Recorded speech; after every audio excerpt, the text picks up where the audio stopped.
सियावर रामचंद्र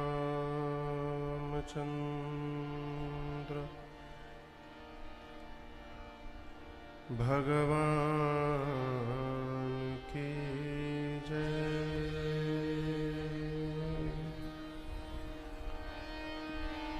स्वस्ति श्री गणेशाय नमः। श्री सरस्वत्यै नमः। श्री परमात्मने नमः। श्री जानकी वल्लभो विजयते तरा।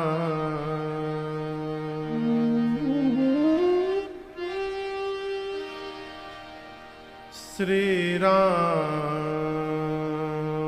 कथा रस रसिक प्रभु।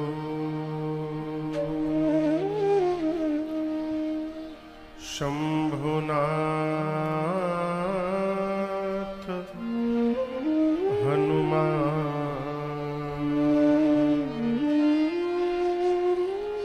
प्रेम सहित आसन धरा।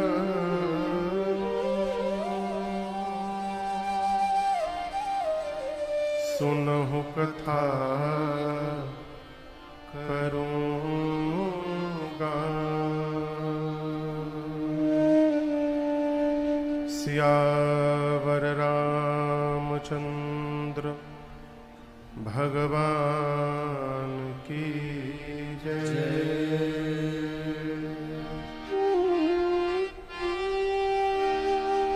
श्री सीतानाथ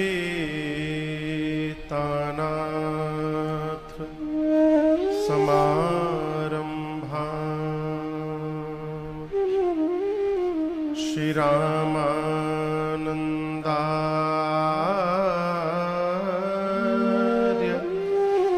मध्यमा। अस्मदाचार्य पर्यन्ता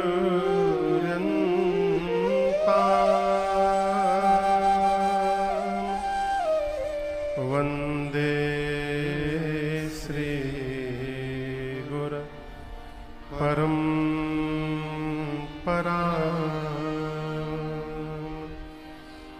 श्री सद्गुरुदेव भगवान की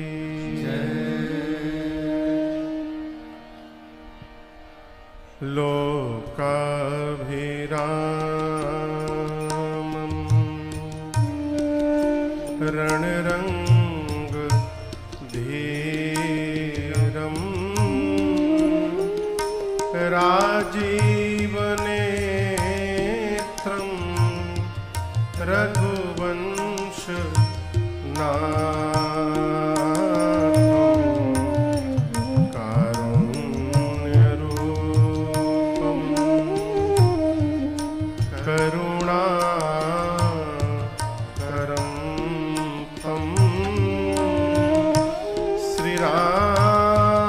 चंद्रम शरणं प्रपद्ये।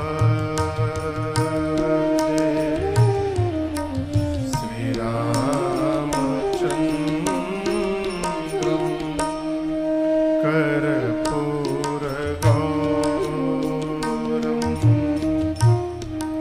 करुणावतारं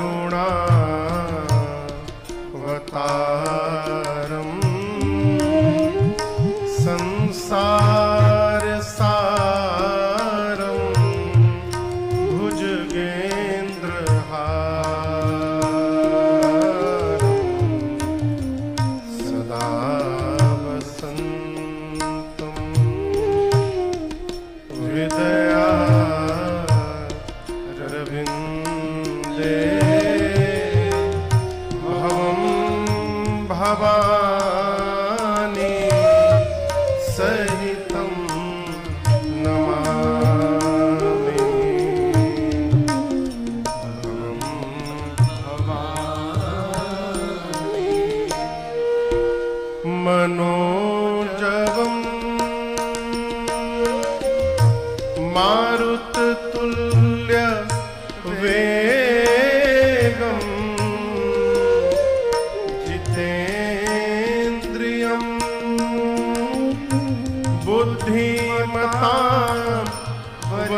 वातात्मजम्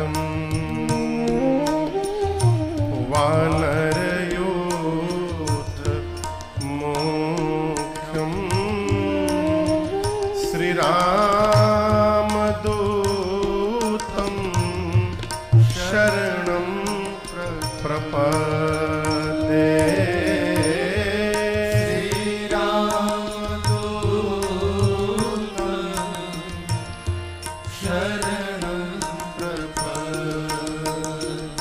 सीताराम राम राम सीताराम राम राम सीताराम राम राम सीताराम राम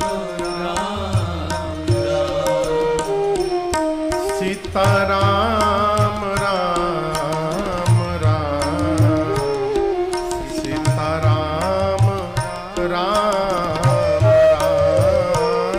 सीताराम राम राम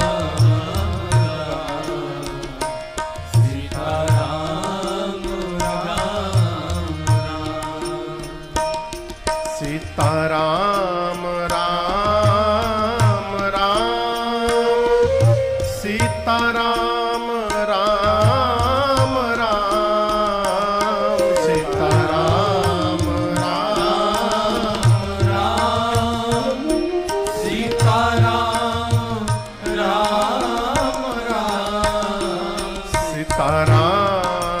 राम राम सीताराम राम राम सीताराम राम राम सीताराम राम राम सीताराम सीताराम राम राम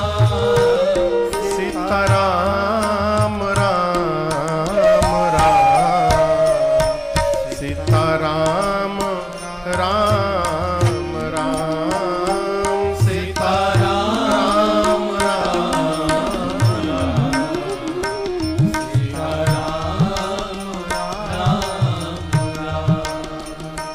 सीताराम राम राम सीताराम राम राम सीताराम राम राम सीताराम राम राम सीताराम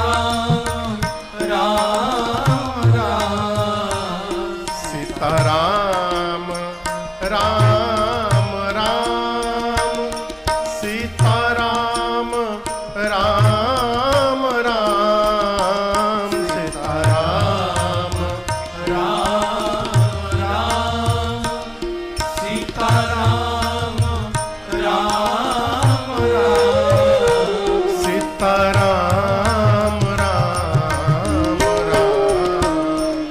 सीताराम राम राम सीताराम राम राम सीताराम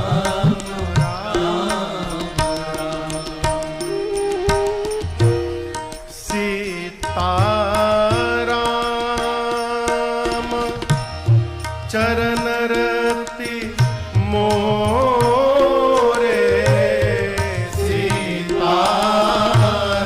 सीताराम शरण रति मोरे अनुदीन बढ़ाऊं अनुग्रह तोरे अनुदीन बढ़ाऊं अनुग्रह तोरे जेहि विधि नाथ होई हित मोरा जेहि विधि नाथ होई हित मोरा करहु सो बेगी दास मैं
रामचन्द्रः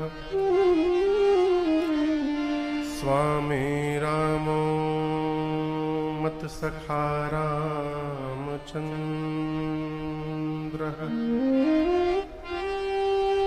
सर्वस्वं मे रामचन्द्रो दयालु नार्यं जाने नैव जाने न जाने। बंदों श्री तुलसी के चरण जिनके हैं जग काज कलि समुद्र बूढ़त लख्यों प्रगट्यों सप्त जहाज। सिया राम मैं सब जग जानी करो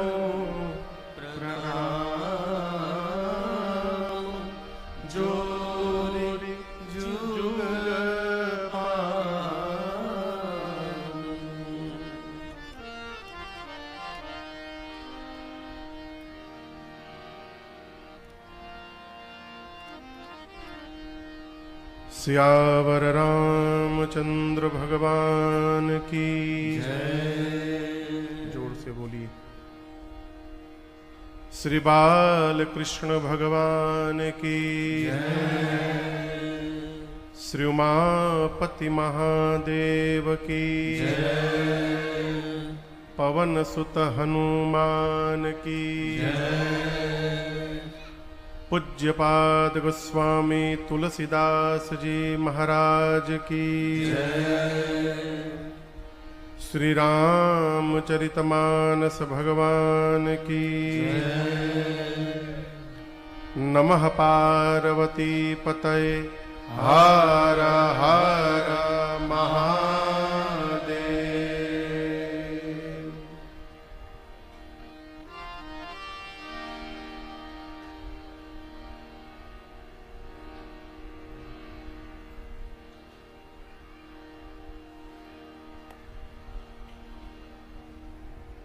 अनंत कोटि ब्रह्मांड नायक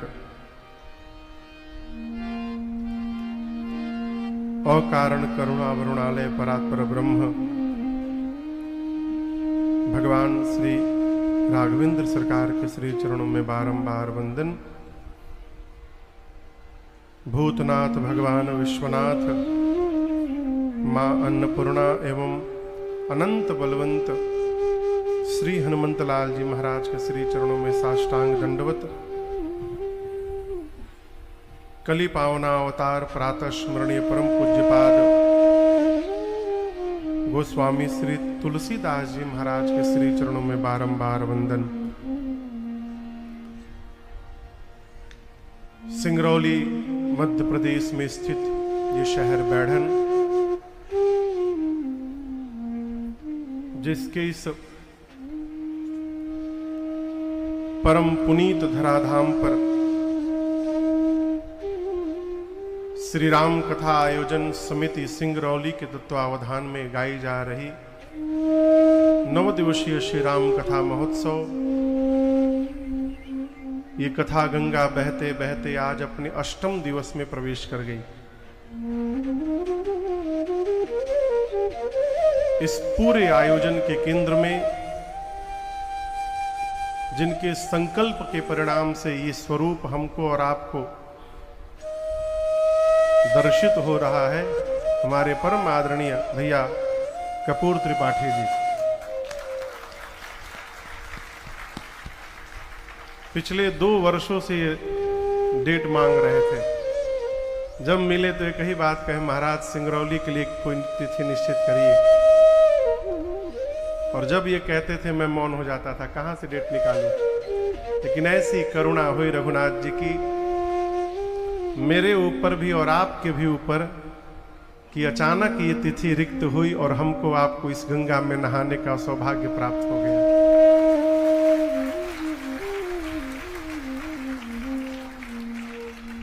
जिस दिन मैंने इनको फोन किया कि भैया ये डेट खाली हो गई है कथा के लिए, बोले कथा होगी महाराज जी। हम पूछे आप कहाँ हैं? हम ट्रेन में हैं, भोपाल जा रहे हैं ट्रेनिंग में। कब आएंगे? 15 दिन बाद। मैंने कहा आप नहीं रहेंगे तो कथा कैसे होगी? बोले होगी महाराज जी, आप आइए। और पूरे सिंगरौली का सहयोग, आप लोगों की तपस्या, आप लोगों की श्रद्धा का परिणाम रहा कि इस भव्य श्री राम कथा महोत्सव के हम और आप साक्षी बने इस वर्ष। यही हमारे और आपके ऊपर भगवत कृपा है। आज हमारे आपके मध्य में सीधी से सांसद परम आदरणीय डॉक्टर राकेश मिश्रा जी यहां पर उपस्थित है। बहुत बहुत स्वागत आपका, अभिनंदन। आदरणीय भी भोपाल से भगे भगे आ रहे हैं। आज अष्टम सत्र में दैनिक यजमान के रूप में हमारे भैया कपूर त्रिपाठी जी के पूज्य बाबूजी श्रीमान महेंद्र त्रिपाठी जी, मैया श्रीमती सरिता त्रिपाठी जी, साथ में भैया बहुरानी के साथ पूजन किए। इनके साथ बैढ़न के बड़े प्रतिष्ठित व्यक्तित्व आदरणीय श्रीमान राजेंद्र सिंह बघेल जी, मैया श्रीमती सुलोचना सिंह जी के साथ ठाकुर जी का पूजन किए। दैनिक यजमान के रूप में श्रीमान रमा निवास मिश्र जी, श्रीमती सीता मिश्र जी एवं बाबू श्रीमान सत्यम मिश्रा जी एवं श्रीमती दीप्ति नाम है वो कि दृष्टि मिश्रा जी, सबने मिलकर ठाकुर जी का वंदन पूजन किया। आसपास सुदूर क्षेत्र से चलकर आए आप सब कथा के रसिक श्रोता बंधु माताएं बहनें, मैं क्या बोलूं, परसों दीपावली है। सबके घर में सफाई अभियान चल रहा होगा। मैं जब वहां से चला कलकत्ता से तो सोचा दिवाली का समय है, कथा होगी, 4-5 हजार लोग होंगे, क्योंकि उत्सव में त्योहार में सब घर में व्यस्त होंगे। लेकिन आप लोगों की उपस्थिति देखकर मैं सोचने पर विवश हूं कि आप लोग घर की सफाई इस वर्ष किए होंगे कि नहीं होंगे, ये रघुनाथ जी जाने। कहो। और सबसे बड़ी बात, आपकी मैं श्रद्धा और भक्ति को इस पीठ से बारंबार वंदन करता हूं। कल इस पंडाल में बैठकर जो जो भी कथा को श्रवण किया है, नीचे, कुर्सी पर नहीं, नीचे, आपकी श्रद्धा को मैं वंदन करता हूं। क्यों? कल पूरा पंडाल गीला था, यहां पर पूरा पंडाल। ऐसा कोई नहीं होगा जो सूखे में बैठा होगा, आगे वाले लोगों को कुछ को छोड़कर। अच्छा, आगे भी गीला था? अच्छा अच्छा, मान लिए भाई, क्षमा करिए।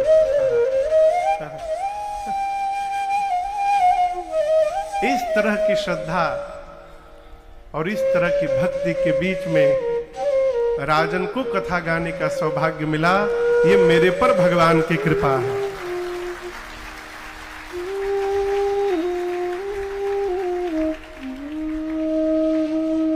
YouTube एवं Facebook के माध्यम से पूरे विश्व में जहां जहां भी लोग इस कथा को देख सुन रहे हैं, आप सभी लोगों को मेरा सादर जय सिया राम।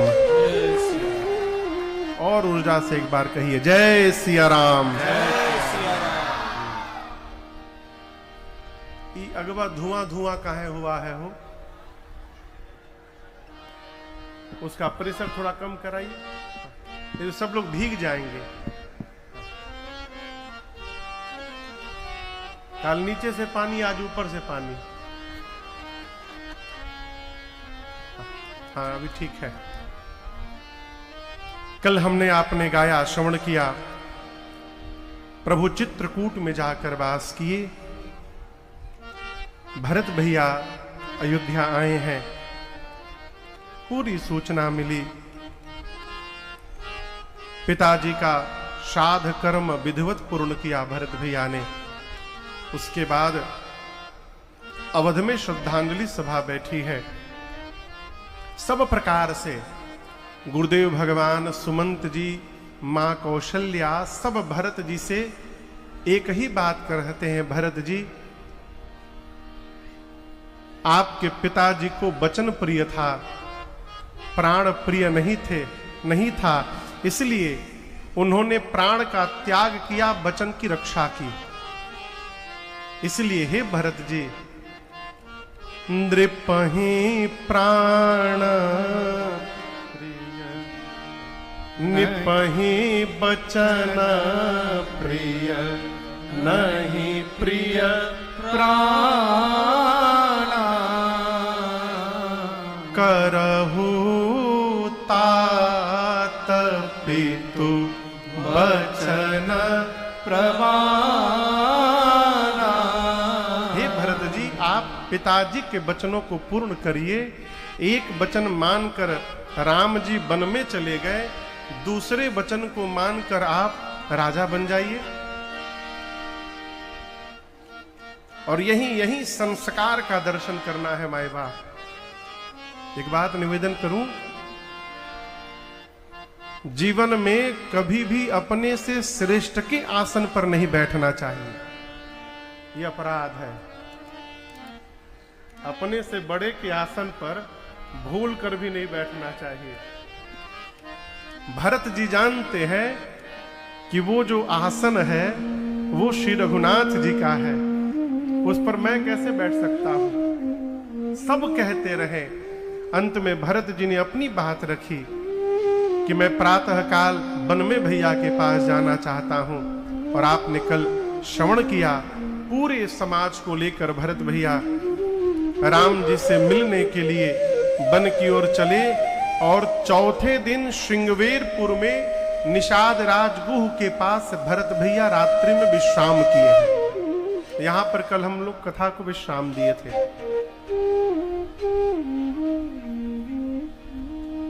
भरत जी निषाद राजगुह के साथ बैठे हैं और अपने को कोसते हैं। कहते हैं, हे निषाद जी, पूरे अवध में जो भी उत्पात हुआ है उसके मूल में मैं हूं।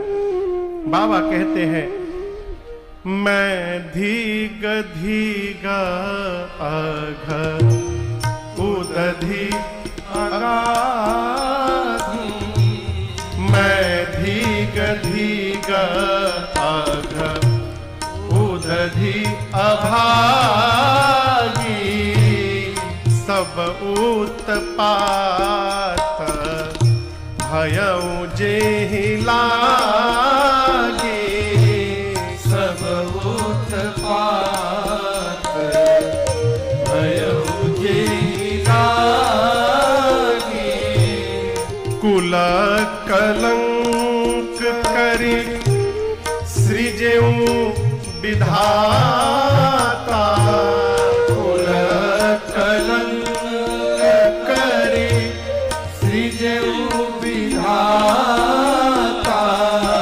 साईं दोह मोहि कीन्ह माता, साईं दोह मोहि कीन्ह माता, साईं दोह मोहि कीन्ह माता, साईं दोह कीन्ह माता। भरत जी कहते हैं, निषाद राजगुह जी, धिक्कार है मुझ पर, मैं धिग धिग। क्यों?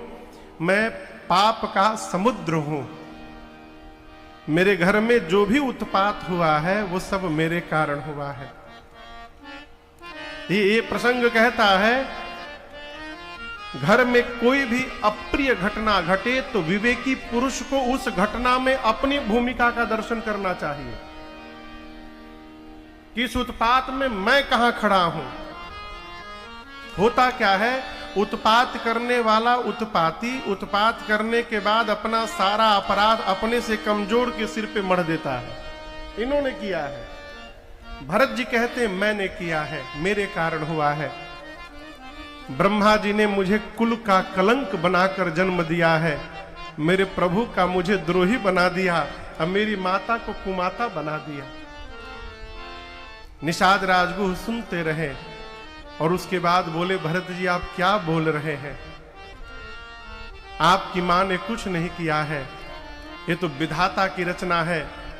मंथरा के बात में कैकेयी जी आ गई, विधि बाम की करनी कठिन जही मातु कीन्ही बांवरी। और यहां एक बड़ी अद्भुत बात है, आप कथा याद करिए, परसों की कथा। राम जी जब श्रृंगवेरपुर में आए हैं तो रात्रि में राम जी में और निषाद राजगुह में कोई बात नहीं हुई है। लक्ष्मण जी और निषाद राजगुह में बात हुई थी। निषाद जी जब राम जी को सोते हुए देखकर रोने लगे तो लक्ष्मण जी उनको समझा रहे थे। लेकिन यहां निषाद राजगुह भरत जी से कह रहे हैं कि भरत जी आपको पता नहीं, जिस रात राम जी यहां पर रुके थे उस रात रात्रि भर राम जी आपकी ही प्रशंसा हमसे किए हैं। पूरी रात तेही रात पूनी पूनी करहि प्रभु सादर सरहना रावरी। पूरी रात्रि रघुनाथ जी आपकी ही आदर पूर्वक प्रशंसा करते रहे। इसका क्या मतलब? इसका ये अर्थ है माई बाप, किसी भी दो व्यक्तियों के बीच में यदि बोलने का अवसर प्राप्त हो तो ऐसी वार्ता की जाए कि दोनों का प्रेम और बढ़ जाए, दोनों का प्रेम और बढ़ जाए। ऐसा ना बोल दिया जाए कि देखा देखी भी बंद हो जाए, है? जो निषाद राज कह रहे हैं वो राम जी से उनकी बात हुई नहीं है, लेकिन उसके बाद भी कह रहे हैं, भरत जी राम जी पूरी रात आपकी प्रशंसा किए। और हम तो कहते हैं कि जो भी होगा मंगल के लिए हुआ है, आप हृदय में धैर्य लाइए। भरत भैया रात्रि विश्राम किए हैं। प्रातः काल निषाद राजगुह ने घाट घाट के नावों को मंगाया और एक ही बार में अवध की पूरी प्रजा को गंगा के उस पार पहुंचा दिया। अब दर्शन करिए, अयोध्या से भरत जी शत्रुघ्न जी पैदल पैदल चले थे। कल सुना ना, मां कौशल्या ने कहा तो भरत जी शत्रुघ्न जी रथ पर बैठ गए। 4 दिनों तक चलते चलते रथ पर श्रृंगवेरपुर पहुंचे। 5वें दिन सुबह गंगा पार करने के बाद भरत जी ने सबसे पहले माताओं की पालकी को आगे निकलवाया और उनके साथ निषाद राजगुह को लगा दिया। क्यों? उनको मार्ग पता है, आगे आगे मार्ग की अगुवाई करेंगे। उसके बाद गुरुदेव भगवान को रथ पर निकाला, गुरु जी के साथ शत्रुघ्न भैया को अश्व पर बिठा के भरत जी ने लगा दिया। क्यों? गुरु जी को कोई आज्ञा देनी होगी तो किसको देंगे? शत्रुघ्न को देंगे। शत्रुघ्न भैया गुरु जी के साथ निकले। उनके जाने के बाद अयोध्या की पूरी प्रजा निकली। जब सब लोग चले गए वाहन पर बैठकर, तो सबके जाने के बाद गंगा जी को घूमकर भरत भैया ने प्रणाम किया है और उसके बाद स्वयं प्रारंभ किए चलना। लेकिन आज भरत जी न हाथी पर बैठे, न घोड़े पर बैठे, न रथ पर बैठे। बाबा कहते हैं, गमने भरत पया देहि पाए, गमने भरत पया देहि पाए। भरत भैया के घोड़े का नाम है कोतल। क्या नाम है? कोतल। कोतल के लगाम को हाथ में पकड़े हैं।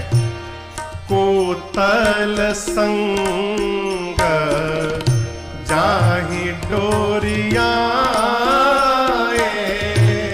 कोतल संग जाहि डोरिया, कहीं सुसेवक बारही बारा,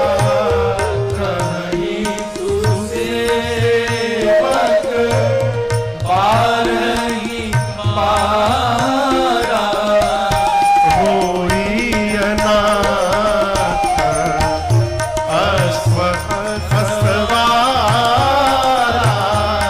होई अनाथ असवारा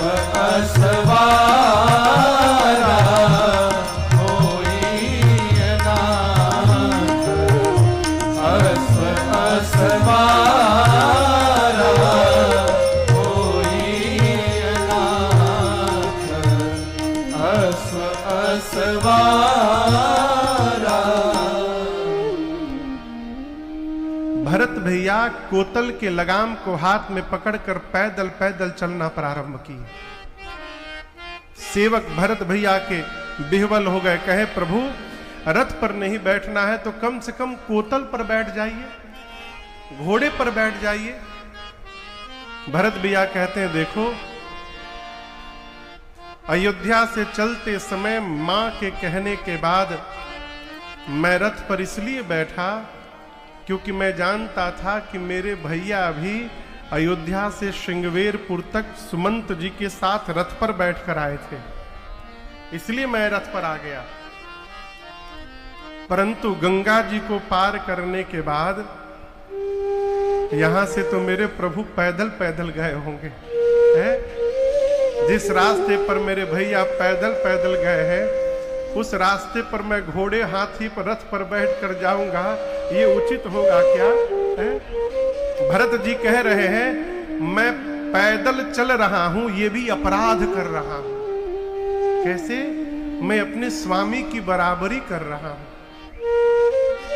जीवन में ऐसा कोई व्यवहार नहीं करना चाहिए जिससे हमारे स्वामी से हमारी बराबरी हो जाए।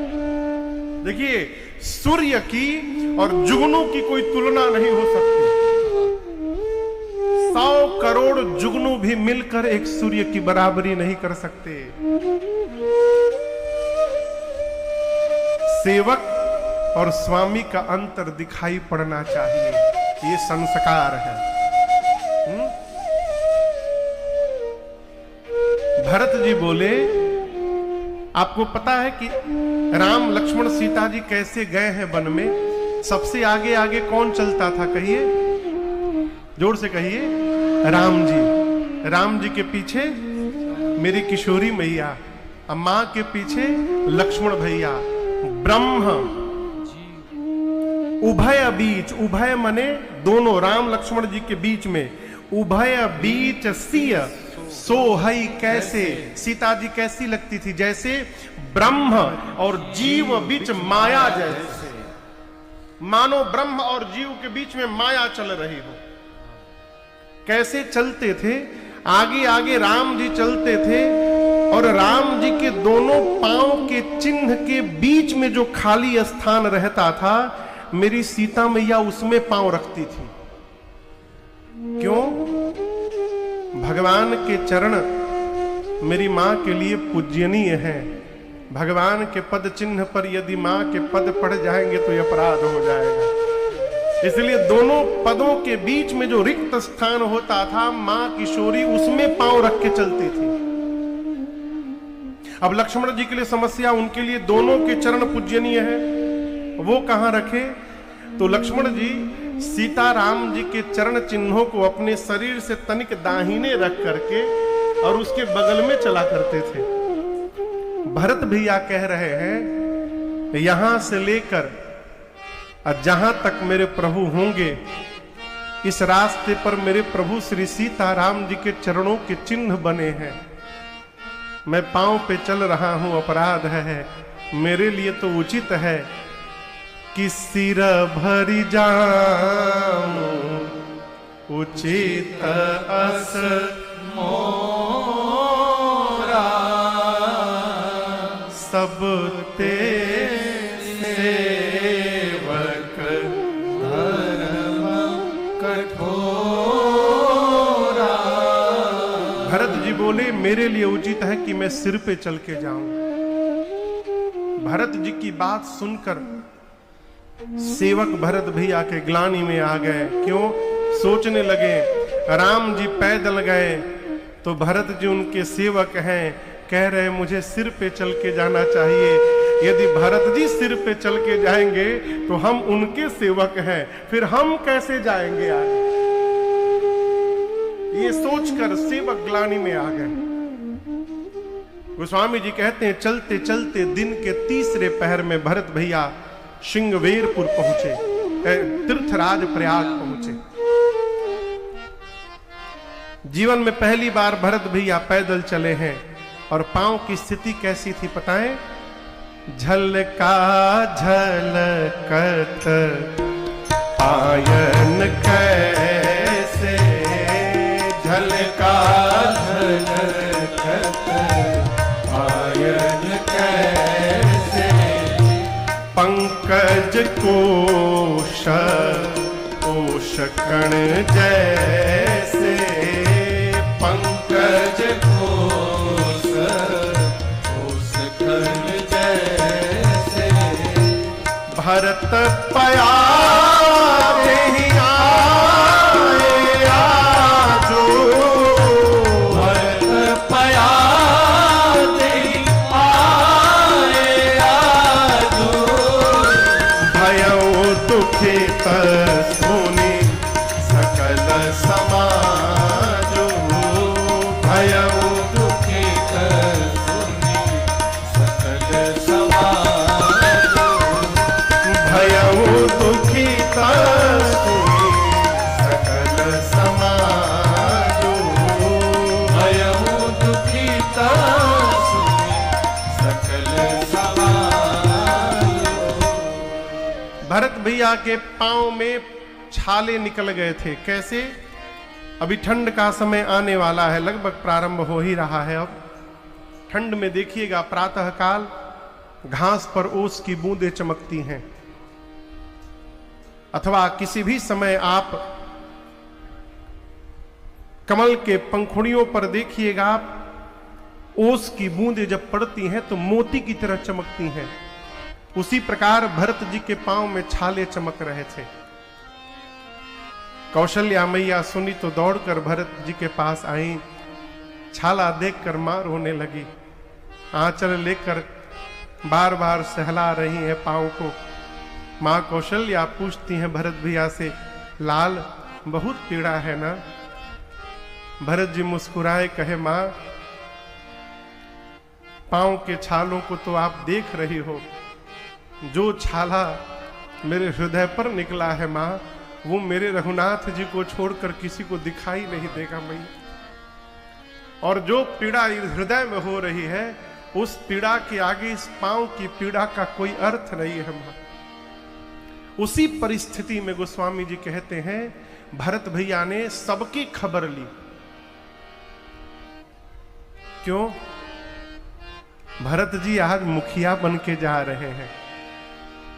और बात एक बड़ी बड़ी सूक्ष्म बात है संत बाबू, घर के मुखिया को बीमार पड़ने का अधिकार नहीं है।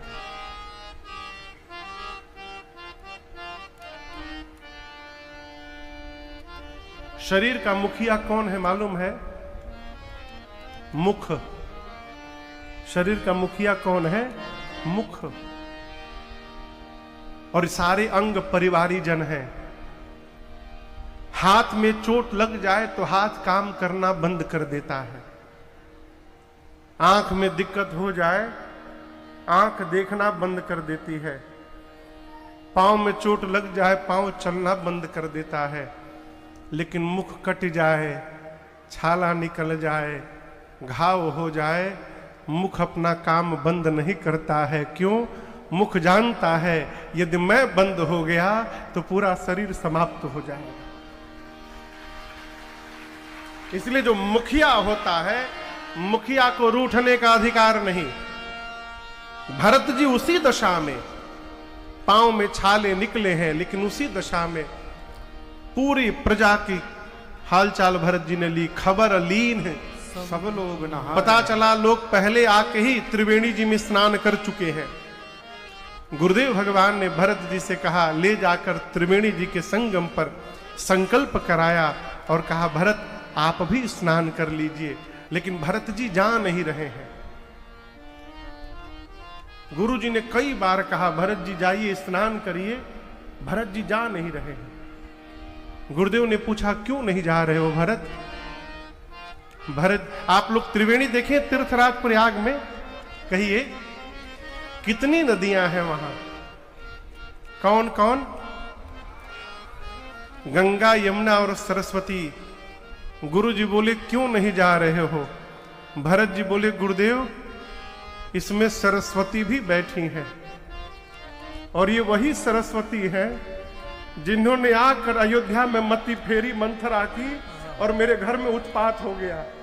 मुझे भय लग रहा है कहीं मैं नहाने जाऊं और सरस्वती ने मेरी भी मति फेर दी तो मैं राम विमुख हो जाऊंगा गुरुदेव, इसलिए मैं नहाने नहीं जा रहा हूं। गुरु जी हाथ पकड़ के ले गए भरत भैया, स्नान कराए हैं।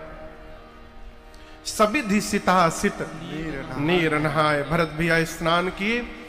पिताजी के निमित्त तीर्थ में पुत्र को जो व्यवहार संपन्न करना चाहिए गुरु आज्ञा प्राप्त करके भरत भैया ने वो सारा व्यवहार पूर्ण किया है। और उसके बाद गुरु जी से बोले गुरुदेव यदि अनुमति हो तो कुछ क्षण मैं एकांत में रहना चाहता हूं। गुरुदेव ने आज्ञा दी। भरत जी संगम पर ही थोड़ा आगे बढ़ गए एकांत में, अकेले में। अकेले में पहुंचकर भरत भैया ने त्रिवेणी जी से कहा, तीर्थराज प्रयाग से कहा, हे तीर्थराज प्रयाग, मैं अपने बारे में आपको कुछ बताना चाहता हूं। मैं जिस घर से आया हूं मेरे घर में मांगने की प्रथा नहीं है, मेरे घर में देने की प्रथा है। मैं क्षत्रिय हूं, क्षत्रिय का धर्म मांगना नहीं होता, क्षत्रिय का धर्म देना होता है। लेकिन एक बात कहूं, जीवन में जब विपत्ति आती है, जीवन में जब कष्ट दुख आता है तो मनुष्य कोई भी कुकर्म करने को तैयार हो जाता है। इसलिए आज मैं अपने धर्म का त्याग करके हे तीर्थराज प्रयाग आपके सामने हाथ फैलाकर खड़ा हूं और आज आपसे मांगूं भीख त्यागी निज धर्म आरत काह न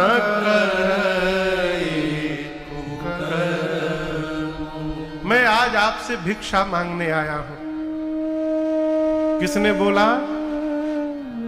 कहिए। भरत जी ने। तीर्थराज प्रयाग सुने तो बोले, आवाज निकली संगम से, बोले हे भरत जी, मैं बड़भागी हूं कि आप मेरे से मांगने आए हैं। और मैं आपको कहूं, मेरे पास मेरे भंडार घर में चारि पदार्थ भरा भंडारू। मेरे पास अर्थ भी है, मेरे पास धर्म भी है, मेरे पास काम भी है, और मोक्ष मांगिएगा तो मेरे पास मोक्ष भी है। आप जो मांगिएगा भरत जी आपको दूंगा। आप एक बार बोलकर बस देखिए क्या चाहिए आपको। भरत जी बोले क्या बोले? अर्थ धर्म काम मोक्ष सब है। पहले मेरी बात सुनिए तीर्थराज प्रयाग, मैं आपसे अर्थ लेने नहीं आया हूं। क्यों? कैकेयी ने मेरे लिए अर्थ मांगा और मेरे घर में अनर्थ हो गया है। इस अर्थ ने ही मेरे घर में अनर्थ किया है। और आपसे एक निवेदन करूं माई बाप, बोलूं, बुरा मत मानिएगा। भगवान से कहा करिए प्रभु थोड़ा अभाव बना के रखिए जीवन में हमारे। क्यों? अभाव में पहली बात मति बावली नहीं होती, और दूसरी बात अभाव जब तक जीवन में रहता है तब तक भगवान को याद करने का स्वभाव बना रहता है।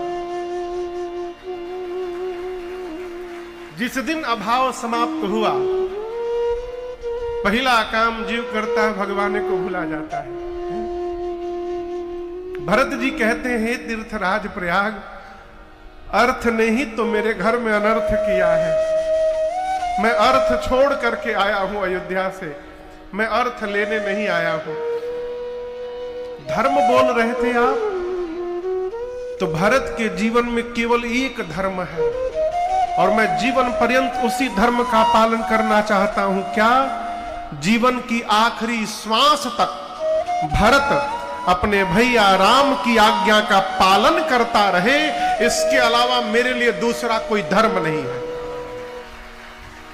मैं और कोई धर्म नहीं जानता, मुझे धर्म नहीं चाहिए। कामनाएं तो उसकी होती हैं जो खाली होता है? देखिए, कोई बर्तन यदि है ना आपके पास, मान लिए बहुत बड़ा बर्तन होगा, कुएं के पास जाएंगे तो नहीं भर पाएगा, मान लेते हैं। नदी के पास जाने पर वो बर्तन नहीं भरा। लेकिन कितना भी बड़ा बर्तन हो, समुद्र के पास यदि पहुंच जाइएगा तो आपको भरने से कोई रोक नहीं सकता है।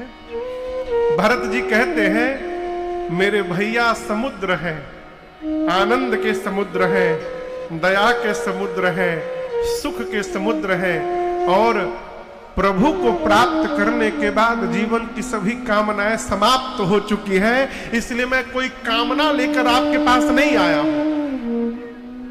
रही बात मोक्ष की, तो मैं सगुण उपासना करता हूं। सगुण उपासना करने वाला जीवन में कभी मोक्ष की कल्पना भी नहीं करता। सगुण उपासक मोक्ष न ले।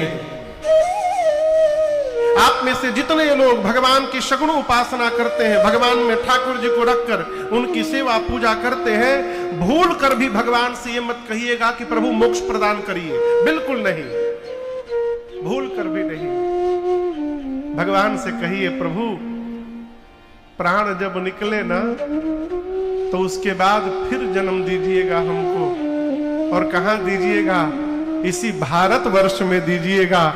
यहां आएंगे, फिर से आपकी सेवा करेंगे, सत्संग करेंगे, यही हमारी प्रार्थना है।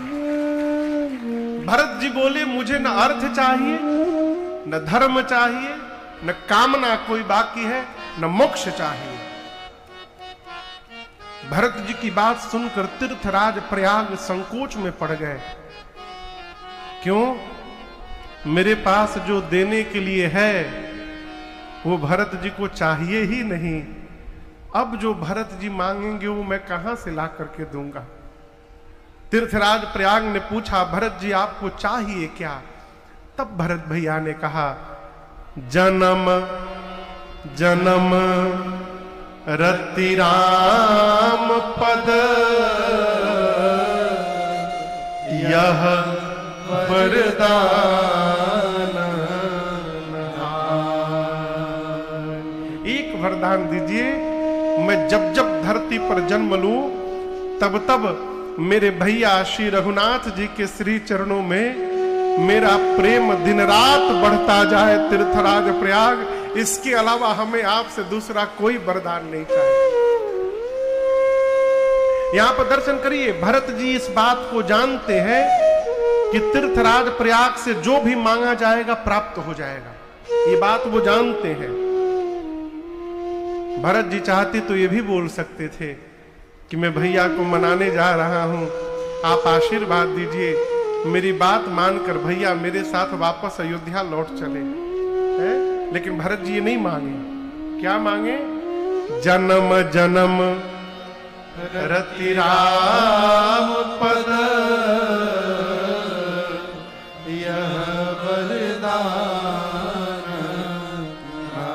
ये प्रसंग कह रहा है कि जीवन में कभी भी भगवान के सामने सिर झुकाइए तो ऐश्वर्य न मांगिए। मैं बारंबार आपसे निवेदन करूं,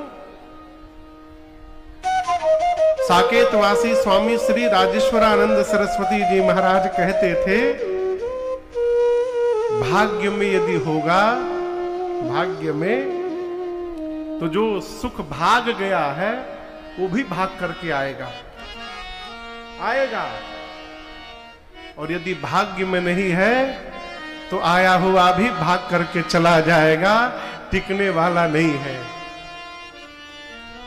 कितना सुख मिलना है, कितना धन मिलना है, कितना ऐश्वर्य मिलना है, ये सब निश्चित है। कोई आपका कौड़ी छीन नहीं सकता, कौड़ी अधिक आप अपने पास रख नहीं सकते, चला जाएगा है?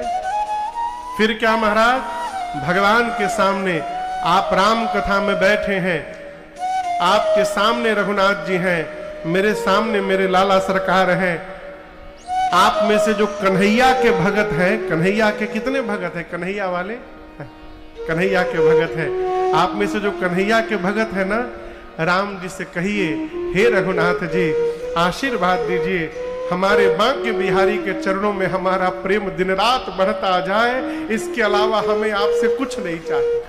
राम जी के भी चरण में नहीं, कन्हैया के चरण में, अपने इष्ट के चरण में निष्ठ रहिए, यही मांगने योग्य है। भगवान से मांगने का स्वभाव यदि है तो मांगने की वस्तु बदल लीजिए। भगवान से सामान न मांगिए, भगवान से भगवान को ही मांग लीजिए। है? हम लोग एक पद गाते हैं,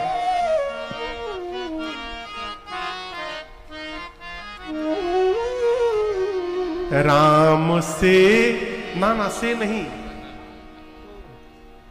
से नहीं, राम को मांग ले मेरे प्यारे, राम से नहीं, राम को मांग ले मेरे प्यारे, उम्र भर का सहारा मिलेगा, राम को मांग ले मेरे प्यारे, राम को मांग ले मेरे प्यारे, उम्र भर का सहारा मिलेगा, राम को मांग ले मेरे प्यारे, उम्र भर का सहारा मिलेगा, राम को मांग ले मेरे प्यारे, उम्र भर का सहारा मिलेगा, सिर्फ इनके शरण में ही सबको, सिर्फ इनके शरण में ही सबको, जिंदगी भर गुजारा मिलेगा, सिर्फ इनके शरण में सबको, जिंदगी भर गुजारा मिलेगा, राम को मांग ले मेरे प्यारे, उम्र भर का सहारा मिलेगा।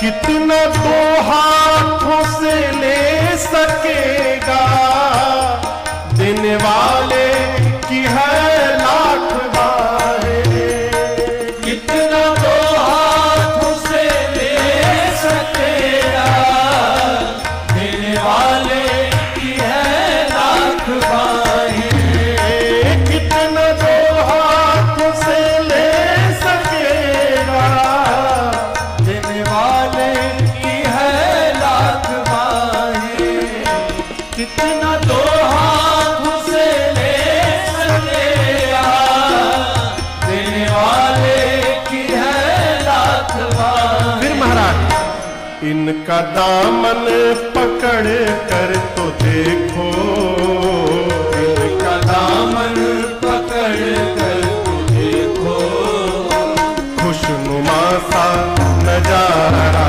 मिलेगा, इनका दामन पकड़ कर तू देखो, खुशनुमा सा नजारा मिलेगा, राम को मांग ले मेरे प्यारे, उम्र भर का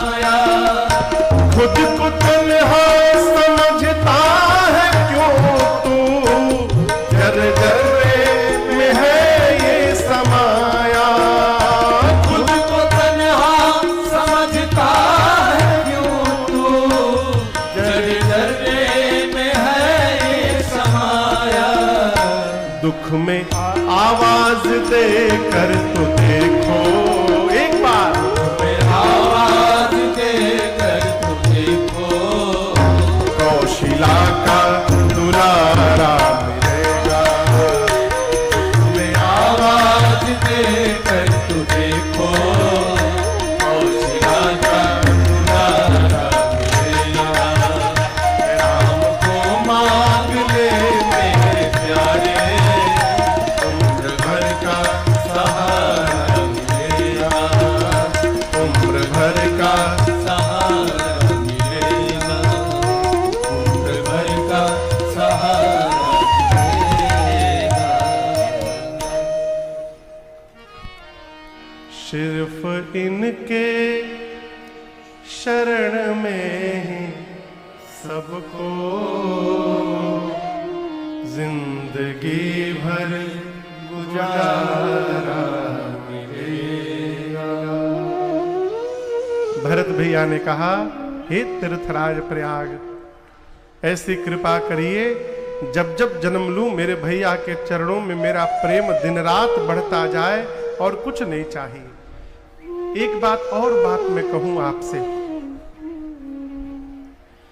मैं उनको प्रेम करूं लेकिन उनको पता न चले कि मैं उनको प्रेम करता हूं। आप कहोगे ये कौन सी बात हो गई महाराज, यही तो बात है, हैं? भरत जी कहते हैं, जानहि रामा कुटिल करी मोही।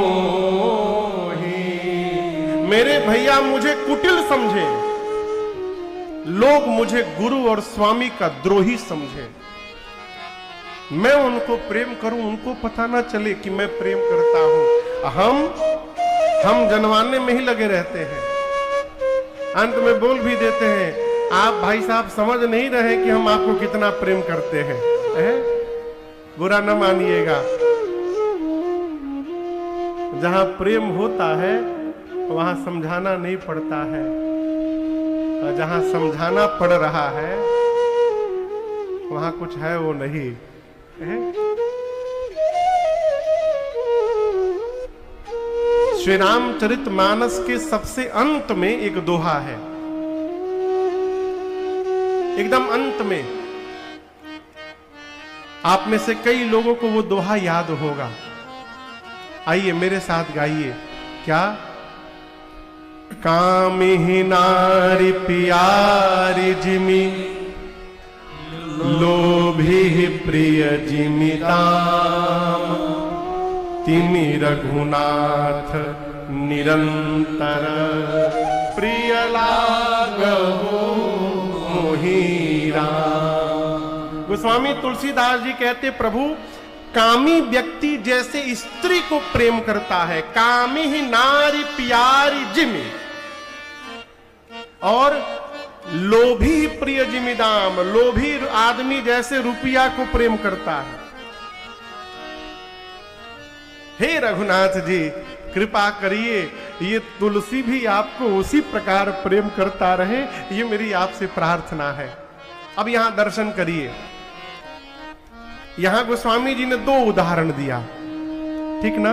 पहला कामी व्यक्ति जैसे स्त्री को प्रेम करे, और दूसरा लोभी जैसे रुपये को प्रेम करे। ये दोनों उदाहरण प्रेम की पराकाष्ठा है, प्रेम का एक्सट्रीम हाइट है ये। तो एक से भी काम चल जाता, दो दो उदाहरण देने की क्या आवश्यकता थी गोस्वामी जी को, है? एक से काम चल जाता ना, तो दो काहे लिख दिए?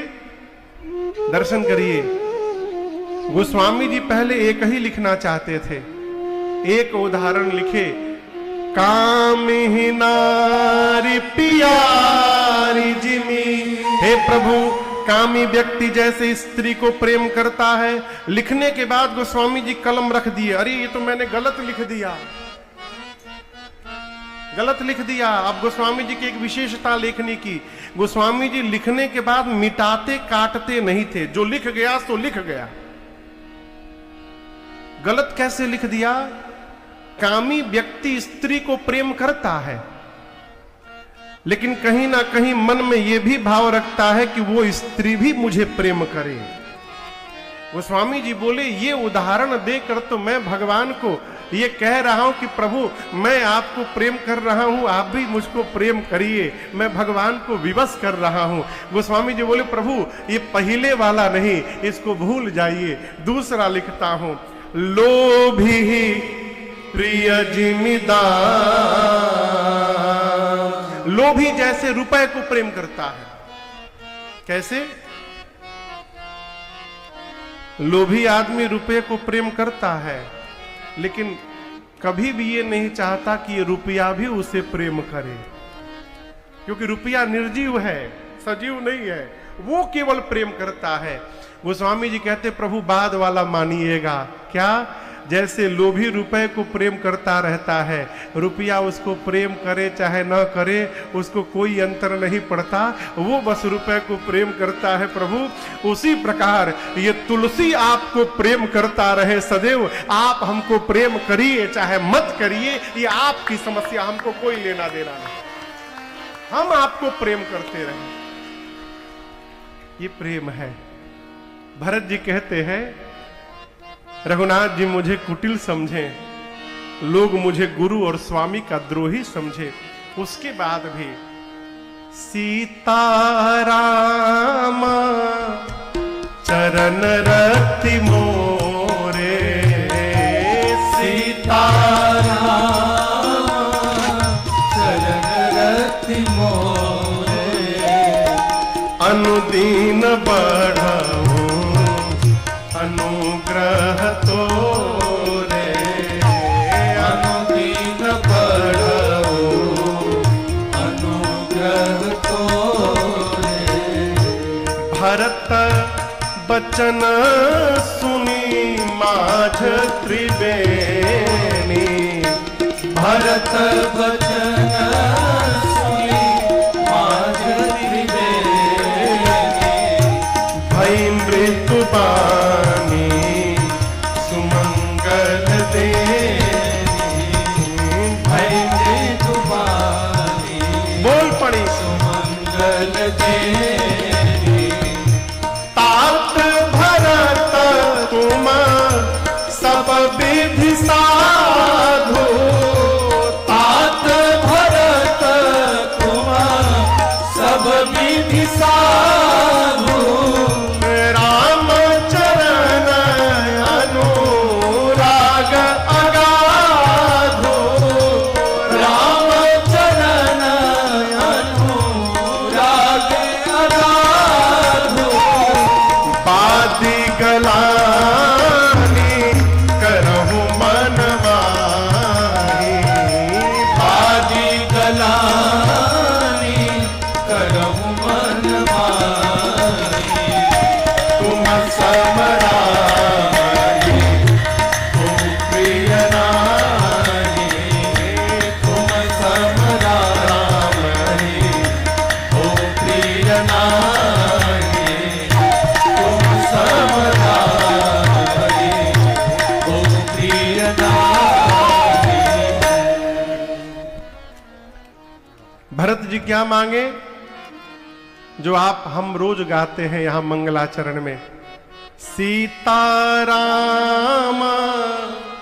चरण रति मोरे, अनुदिन बढ़ाऊं अनुग्रह तो इस चौपाई को कंठस्थ कर जाइए।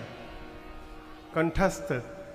राम जी के भगत किसी भी भगवान के आगे प्रणाम करें तो इस चौपाई को गाइए। हे प्रभु सीताराम चरण रति मोरे, अनुदिन बढ़ऊ अनुग्रह तोरे। कन्हैया वाले राधे श्याम लगा ले, राधे श्याम चरण रति मोरे, अनुदिन बढ़ऊ अनुग्रह तोरे। त्रिवेणी जी से आवाज निकली भरत भैया के लिए, भरत जी आप सब प्रकार से साधु हैं, और हम कहते हैं राम जी जितना आपको प्रेम करते हैं उतना किसी को भी प्रेम नहीं करते। हम आप लोगों से एक बात बोलें, हम कथा सुनाने के लिए यहां आए हैं, कि आगे से जो हलचल हो रही है इसको बंद कराइए प्लीज। अब देखो फिर माई चल ली कहां। मैं तब से देख रहा हूं लोग आ रहे हैं जा रहे हैं, इस तरह हम कथा नहीं गा पाएंगे। हम कोनो टेप रिकॉर्डर थोड़ी कि दबा दिए बज रहे हैं, आप बतियाइए, पानी पीजिए, आइए जाइए, कंसंट्रेशन भंग होता है।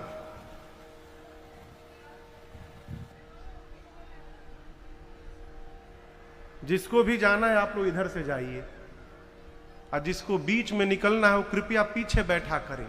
हम नहीं कहते आप 4 घंटा बैठिए, कोई बात नहीं, त्योहार है, सबके पास काम है, लेकिन जिसको आना जाना है वो किनारे बैठे, किनारे से चुपचाप निकल जाए। हमारे अगवे से आएंगे, अगवे से जाएंगे।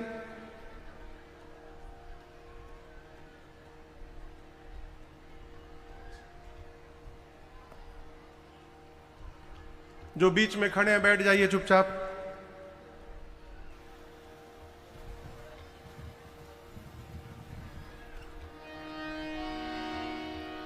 तीर्थराज प्रयाग ने, त्रिवेणी जी ने, गोस्वामी जी कहते हैं भरत बचन सुनी माझ त्रिवेणी। माझ कहते मध्य को, माझ किसको कहते हैं? मध्य को। त्रिवेणी जी के मध्य से आवाज निकली। अब वहां दर्शन करिएगा, आप संगम जाइएगा तो केवल 2 ही नदी दिखाई पड़ती हैं, गंगा जी और दूसरी यमुना जी। सरस्वती जी दिखाई नहीं पड़ती, सरस्वती जी दोनों के बीच में है। तो ये त्रिवेणी के मध्य से आवाज कौन बोला? सरस्वती मैया बोली। ये भी बोल सकते थे कि त्रिवेणी जी बोली, नहीं। तीर्थराज प्रयाग बोले नहीं, भरत बचन सुनी माझ त्रिवेणी, यानी त्रिवेणी के मध्य से आवाज निकली। कौन बोला? साक्षात मां सरस्वती प्रकट होकर बोली, हे भरत जी आप सब प्रकार से साधु हैं, आप मन से साधु हैं, आप तन से साधु हैं, आप अपने वचन से भी साधु हैं। हम कहते हैं